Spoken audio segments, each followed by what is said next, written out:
Thank you so much for viewing my channel. This is the Queen Phoenix. In the previous video, I showed you how to make a slip stitch and how to make a magic circle. Today, I'm going to show you how to actually start the stitches. So I'm going to make a slip stitch. Here we go. Hook facing towards me always. Another thing I want to say, you can decide how you want to hold this hook. Whether you want to hold it like this, underneath, as long as you are comfortable with what you're doing. So this is how I hold mine.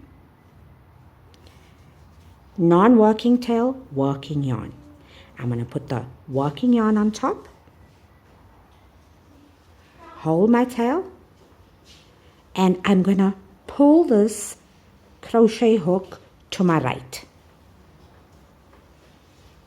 Again, yarn over. Okay, let me just show you. Can you see what I've made? There's a hole.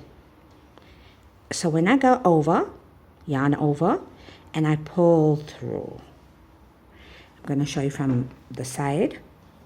Yarn over, pull through. Yarn over, pull through.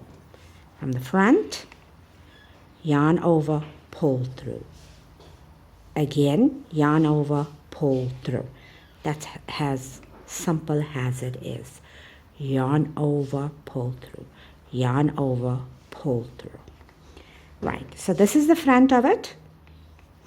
If you turn this over, you'll see that there's notches at the back that you've made. It looks like a line. 1, 2, 3. Some projects call for you to actually work in these little notches. So please if you're viewing this on your phone, expand it so that you can, by using your 2 fingers, make the video bigger or from the settings or slow it down so that you can actually see these little notches.